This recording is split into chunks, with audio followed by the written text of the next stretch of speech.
When the car was launched, it literally rocked the world. People were amazed. No other single event since the death of Stalin had generated as much publicity and as many column inches. Remember, this was 1955, when the world was just getting over the excitement of electric razors. Then along comes this slipstreamed, futuristic vision, and everybody just went, wow. On the day of its launch, Citroen drove a convoy of the things up the Champs-Élysées and were pursued by hundreds of people shouting, "Une déesse, voilà la déesse." And today, 40 years on, you look at it and it is still like something from another world. It was like riding on a magic carpet. It was fast, it was sleek, it was very, very comfortable. And above all, it was different. Even today, it is still such an unusual item. It is a marvellous thing to drive. It was the most rational and revolutionary car of all time. You can drive any car along, but if you're driving this along the road, heads still turn to look at it. It was incredible. Just loved it. The DS's revolutionary forebear was the 1934 Traction Avant, one of France's favourite cars, until the Gestapo commandeered them all during the war. Citroen tried to keep the Traction's replacement a deadly secret, but in one of the first motor industry scoops, the French car magazine, L'Auto Journal, splashed a prototype across its pages no less than 3 years before the car's launch. But the secrecy continued. At the 1955 Paris Motor Show, even after all the other cars had taken up residence on the stands, there was still a pregnant hole awaiting the Citroen. But 45 minutes after it did appear, 749 people had put in orders. At the end of the first day, no less than 12,000 had paid a deposit for the brave new Citroen. Driven by Gina Lollobrigida, it made the front cover of Paris Match and just about every newspaper in the world. And it was as radical to drive as it was to look at. There was no clutch. You had a semi-automatic gearbox. That's why you see all DS drivers with their hand perched neatly on the top of the wheel, ready to just flick the lever along like that. Works extremely well. The single-spoke steering was power-assisted, and it was front-wheel drive, shod with specially designed Michelin radials. It was the first production car to have front disc brakes, hydraulic, of course, but instead of a conventional pedal, you had a mushroom-shaped button on the floor. Only the French. And the big Citroen's greatest technical ingenuity, and remember this was 1955, was its self-leveling hydropneumatic suspension, which supported the car on a cushion of fluid and made it ride like the prototype magic carpet. The elasticity of the air and the flexibility of water are combined for your comfort in the Citroen hydropneumatic suspension. Each wheel is linked to the body by a piston. This piston acts on a liquid which compresses a gas contained in a suspension sphere.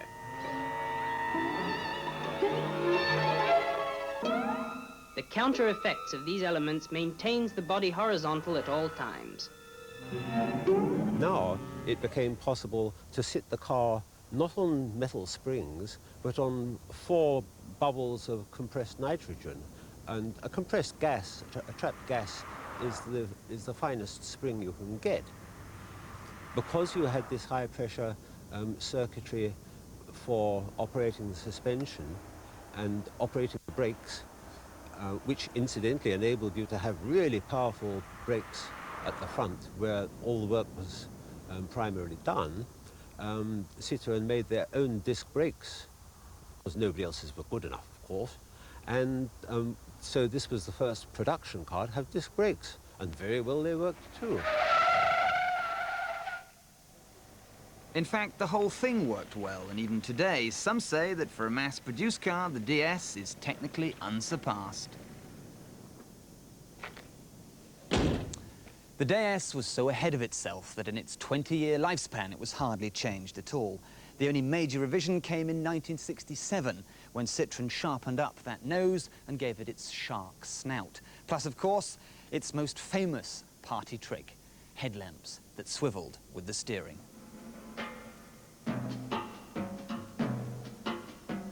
So proud was Citroen of this avant-garde device that they indulged it with its very own bit of cinema.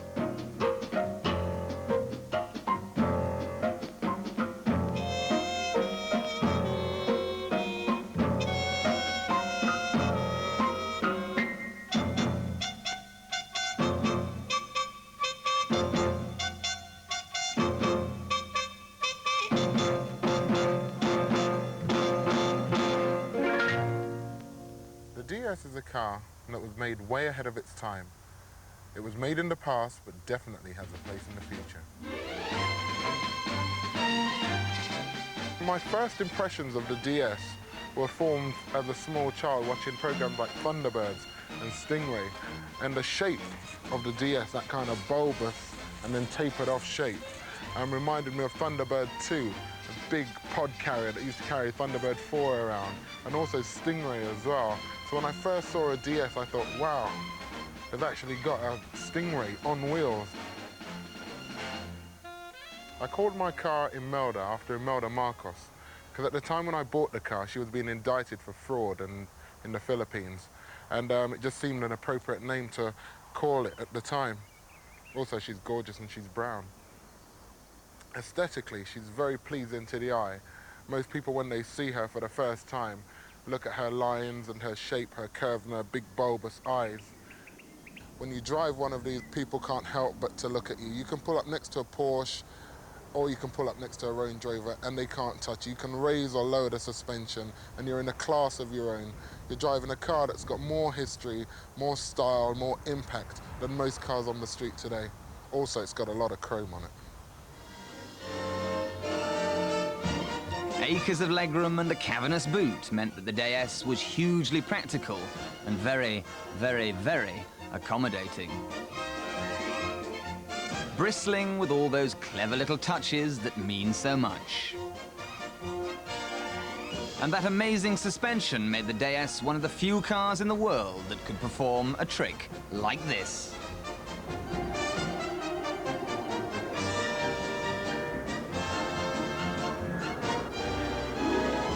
Indeed, the philosopher Roland Barthes was so captivated by the car that he dedicated an entire essay to it, arguing that it was the 20th century equivalent of the medieval Gothic cathedral.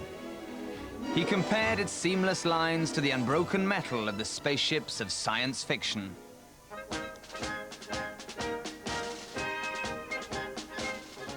Firmly ingrained in French culture, it was the vehicle for visiting state dignitaries. De Gaulle gave Nixon the full Citroen treatment in 1969 with his special and very enlarged DS presidential model. In fact, de Gaulle wouldn't be driven around in anything else because he owed his life to a DS. In 1962, his car was sprayed with bullets by terrorists, and only because the DS could be driven with 2 flat tires was he able to make his escape. A bullet passed just 8 inches away from that famous nose. And it's still a symbol of everything Gallic the world over. The natural choice to evoke a nostalgic journey through rural France for this British advert for a British bank. I can't think of any other cars that so perfectly embody the national characteristics of the people that made them, like the Citroen DS. It is so terribly, terribly French. Think about it. It's arrogant, yet soft and easygoing. Chic and stylish, yet somehow strangely conservative. Wildly eccentric, yet also in a way very, very practical. And when British motorists bought the DS in the 60s and 70s, and there weren't that many of them, they were paying homage to one of the most idiosyncratic and quirky races in the world. In those days, in England, if you wanted a DS, you had to be a serious Francophile. Like Jane and Alan Clark, who have an enduring love affair with their ultra-rare Décapotable. It's one of only a few hundred convertible DS's made by the French coach builder Chaperon. Lovely. It's absolutely lovely because it just simply holds the road so beautifully. It's very, very light. It's got a very light steering. You hardly have to move the wheel. It's just a joy. It's just lovely. It's mine. It's registered in my name, and it was the last one made in the Citroen factory. And Madame Citroen used to appear from her little booth when we used to go and see how it was getting on, really, see how the colours were coming on. He likes me to drive it, but he really prefers me to Macri so that he can drive it. It's a personal car for Jane and I. We only use it on our holidays, which we always take in France. It has this beautiful looks. It's got streamlined, like some marvellous giant fish of the Pacific that's completely undated. It looks very, very smart even now. And what I love about it is its handling. It's the best combination of comfort and really good handling that you can get anywhere. And of course, on bad French roads, with nid de poule, as they so expressively call them, and quick changes of camber and bad verges, broken verges, and a lot of puddles and rain and so on, it's unbeatable, the Citroen, really. You can't get past them and you can't shake them off if they're driven by a determined Frenchman. My wife owns this car and she does get to drive it. I mean, she's very kind to me in 100 different ways, and she lets me drive it. But to tell you the truth, when she's driving me, I'm almost happier and more relaxed when I'm driving it myself. She doesn't throw it about the way I sometimes do under temptation. British buyers hardly took to the DS in a big way, but those who did tended to be cerebral, wealthy professionals who appreciated the DS's designer individuality and who didn't balk at the car's steep price and high running costs. And my destination makes it worth the while. The model they admired the most was the Safari, one of the biggest estates of its day. Still another mile. Ideal transport for large middle-class families and perhaps the original people carrier. Something good in everything. Wonderful to look at and a technical tour de force, the DS cost an awful lot of money, £2,000. Yet a Rover 2000 or a Triumph 2000 were only half as much. And if you wanted to spend a wee bit more and go seriously upmarket, you could drive home in a spanking new Mercedes 250 SE. So you can understand why, in Britain at least, the DS never broke any sales records. In fact, it only really sold well in France. Most of the 1.5 million made over 20 years were sold there. In other countries, the car's complexity fell on stony ground. Buyers were intimidated rather than impressed. But some British motorists actually found the car's charming idiosyncrasies rather useful, not least that special suspension. I was driving through Kingston in Surrey one day, and in the torrential downpour. And we came into a dip in the road, and at the bottom of the dip was under a railway bridge, and there was a queue of cars. And they were all going through like this very slowly, you know, almost shaking like a dog when they got out of the puddle, because it was about that deep, you see. So when I came to the head of the queue, I just went, and I put my suspension up, revved up, and the suspension went onto its top setting, and I went through like a tank, you know, straight through, to everyone going, oh, because I just put the suspension down as soon as I got out of the puddle, and on I went. It was lovely. And raising the suspension made changing the wheels an absolute breeze, even if you did have to take the rear wing off first.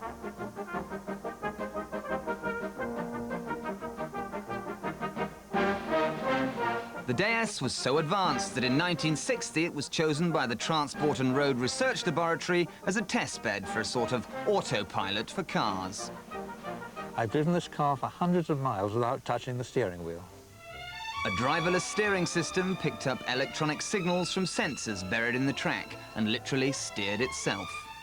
We used the Citroen DS because it had the only high-pressure hydraulic system which we could use to automatically steer the car. We could drive the car up to 80 miles an hour without touching the steering wheel, and 60 miles an hour in the snow when it was more stable than the average driver. Today, a well-preserved DS commands less than £5,000, but being at the cutting edge of automotive technology didn't stop them rusting away very quickly indeed. Rebuilding an old one can be a life sentence. It's a Citroen DS23, 1974.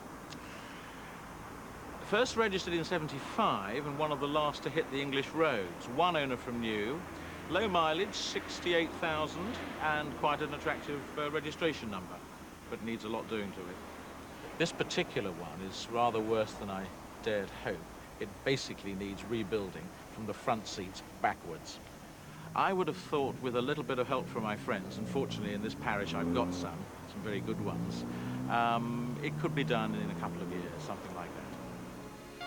Elegant, fragile, eccentric, but tragically misunderstood, it's hard not to be passionate about the Citroen DS, one of the world's most distinctive, complicated, but ultimately romantic cars. I think, if anything, it's the same as the Rolls, actually, Rolls-Royce. Anything that is of a superb design lives. And this lives, you know, it's so beautifully crafted, and the suspension, you know, is the best in the world. Styling is very characteristically French. What I love about the Citroen D series is that both in engineering and in styling, they are totally and individually French. And they were really the last expression of French genius in automobile engineering, I think.